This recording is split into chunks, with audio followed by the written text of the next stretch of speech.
One of the biggest stories over the weekend was LeBron going nuclear for 40 points against the Brooklyn Nets, 9 of 10 from 3, tying his career high and putting this again. All of a sudden, we're seeing the Lakers have some legitimate traction at their disposal. Of their last 7 games, they're 6-1, eking their way closer and closer into a higher seed as time goes on in this very stacked Western Conference. Seemingly they figured out something. Something has changed with this Lakers squad to make them now look more and more like a real viable threat amongst this long road tenure that they've been on for this stint in the season. It is something people should start being wary about. Because again, we've seen this team before. A worse roster team get to the Western Conference Finals. And now it's looking like things are getting, hey, there's some noise that potentially could be made here. There really is. But beyond that, specifically with LeBron directly, he was interviewed after the game and he essentially said, hey, I don't know how long I got left with this. I really don't. How long will we actually see LeBron in the NBA anymore? It's a legitimate question because one of the biggest stars is at the tail end of his career. And while he's still playing as if he's in his prime and has adapted his game to fit his newfound physical capabilities and is still one of the best players in the world, outplaying some of your favorites like Jason Tatum. This is a man seemingly who keeps batting back time, fighting back against the inevitable demise of a player's ability. It doesn't make sense. This isn't normal. It's not normal that we're seeing somebody just about 40, putting up 30 and 40 points, seemingly on a consistent basis, getting triple doubles at this rate, putting up 40 on 9 or 10 from 3, still being the vocal point on an offense. This shouldn't be something that is a measuring stick for everybody. It's an anomaly unlike few things I've seen in the history of sports. Even when people like Kareem Abdul-Jabbar, Robert Parrish, Vince Carter, others who have played at this same 21-year tenure or longer. He's averaged more than all of them combined. People constantly doubt what he will be able to do, and he always proves them wrong with his individual production. We have never said anything about LeBron and his ability to produce, which is something that should not be normal at this stage in his career. We should be saying he can't do this anymore. He can't carry an offense anymore. He can't be a dominant scorer anymore. He can't. That should be the phrase that is synonymous with LeBron. But it's more so he shouldn't rather than he can't. Because this isn't normal for any human being that we've experienced in the world of sports. This isn't a common occurrence. This is it's stupid what we're seeing from a longevity and consistency standpoint. But I don't know how long this is going to last. If another major injury happens, we could have a problem. It could be as low as 3 years. And I say 3 because of the fact that next year, Lakers are reportedly looking to retool and go after a third superstar to go for a bigger run at a title. That's what's being reported as what could happen. So if that's the case and another injury happens, it could be 3 years that we get to see the greatness of LeBron. If it doesn't happen, though, we could legitimately see this man play until he's 45. It's not out the question. It's no longer some insane situation. It's no longer some pipe dream that is so out there, some outlandish hot take. It's no longer that. We don't do hot takes on this show. Understand, this audience is built for entertainment, fun, and legitimate information. And this is legitimately possible. The window for LeBron in his championship tenure may be wider than we may perceive. And the tenure for his prime may be never ending up until he just says, I'm done. It's not hyperbolic. It's not hyperbole. It is not something that is so outlandish and stupid to say that we can see this man play until he's 45. And still, at that age, average still 25. Somehow still put up the same numbers. It doesn't make sense. No, it doesn't. But it's what is possible. On a downward trend, he still is able to put up 23. But he could potentially be the best point guard in the league if he runs the floor and evolves his position, as we've seen him evolve countless times for whatever his team needs or for whatever he can do specifically. But to have anybody say that we need to put a cap on him, constantly questioning how long he's got to go, yes, you can have speculation. Yes, there's no problem. But on the whole, what needs to be done, we sit back and appreciate it. I'd stop putting a timetable on LeBron after his second championship in Miami. I stopped putting a timetable on how long his prime will be, how long his tenure will be, how long he can survive in the NBA with him being a physical player. I stopped that after his second championship in Miami.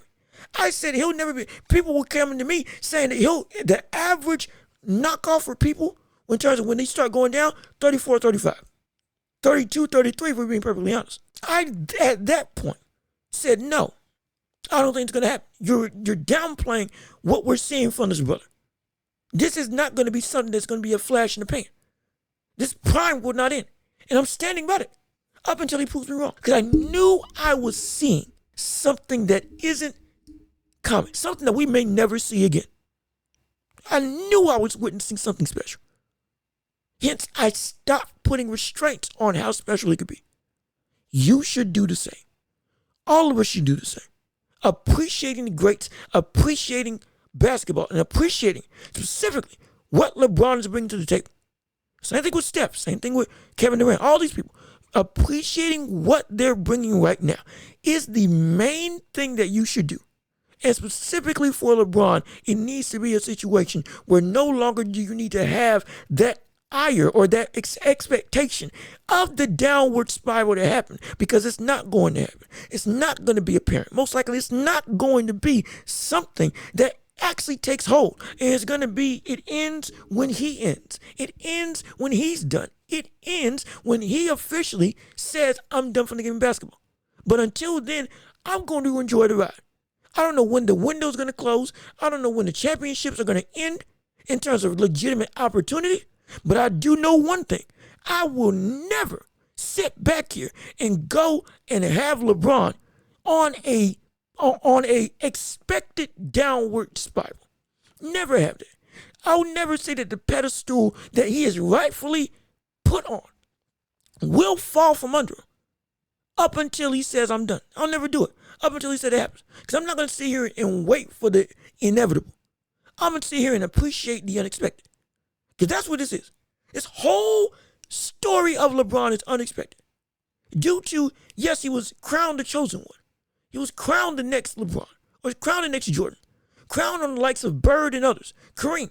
At the age of 18. And yet still overachieved everything. Overachieved any metric that anybody put in front of him. I don't care how much you hate him or love him. You cannot put him under 2. You can't. I don't care if you have him 1 or 2. You can't put him under 2. It's impossible to put him under 2 with what he's produced and done.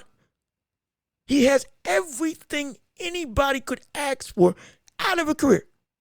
And has done everything we ask for every superstar that we've seen walk through the court, walk into the arena, walk into this game that we love. There's no expectation that he hasn't outmatched and overcame. There just isn't. If anything, he's overachieved to the point that many people are scared to give him a crown that he is justly due to them not wanting to let go of the nostalgia that they thought would never be reached in Michael Jordan. Again, I'm not here for the debate. I'm not here trying to debate who's better, who's worse. I have my opinion, you have yours. I'm not saying that. But I'm saying what he's done is struck a semblance of fear into holding on into the nostalgic greatness that Jordan, rightfully so, earned and deserved. The challenging of maybe my GOAT isn't the best player in the world is something that many people can't stand. Something that many people don't want to stand. I'm not going to be there. I'm not. And if somebody becomes better than LeBron in my eyes, give it to him. The whole point of this whole diatribe is essentially to make you understand that when you're watching somebody like LeBron or Steph Curry or Kevin Durant or any of these other phenomenal greats, don't put a limit and expect when the downward spiral is going to ensue, nor use your hate as a means to say, I can't wait until this ends. Because just like with Miami, in retrospect, for a lot of people, just like with Kevin Durant, in retrospect for a lot of people once his career starts going down. Well, just like with Steph Curry, for a lot of people. In retrospect, they will see, my gosh, we witnessed something so incredible, and I didn't have an opportunity to appreciate it. I will never put myself in that situation because I will never rob myself of enjoying the greatness and the evolution of the game and enjoying the semblances of impossibility becoming possible by these select few. I will never do that. And neither should you. Neither. Don't let your hate, don't let your ire, don't let your even indifference, and don't let your expectations knock you from being able to witness and achieve the ability to say, I was there when this person did X, Y, Z. I was there to see LeBron when he was at his best. I saw LeBron in Miami. My gosh, insane. Kevin Durant on the Warriors, as much as I didn't like the move, that brother was sensational and helped cultivate one of the most potent offenses that this world has ever seen in the NBA landscape. Almost unchallenged. It's insane. Steph Curry, saw him change the game. And as much as that dynasty ruled, I got to witness one man shift the entire mindset of an entire generation of basketball fans on the level of somebody like an Allen Iverson, which is insane. It's wild. This is what basketball is about. Appreciation of the evolution. And with LeBron, he's right now the apex pinnacle of that evolution in what a basketball player can be. There is no need to have yourself robbing the very essence of enjoyment and the very essence of witnessing history just because you want to see somebody end. You want to see the downfall finally happen.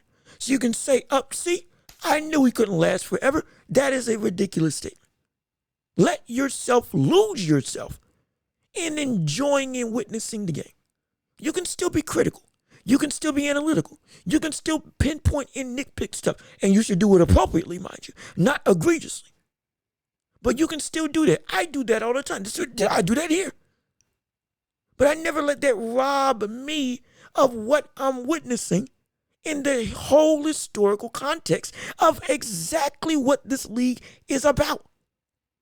Don't let that be you that falls into that same trap. Appreciate LeBron and appreciate all these greats. And don't put yourself in a limiting situation where you have them expect it to fail, expect it to fall off. Just sit back, relax, and enjoy the ride that you're witnessing. Because you may not see this ride again.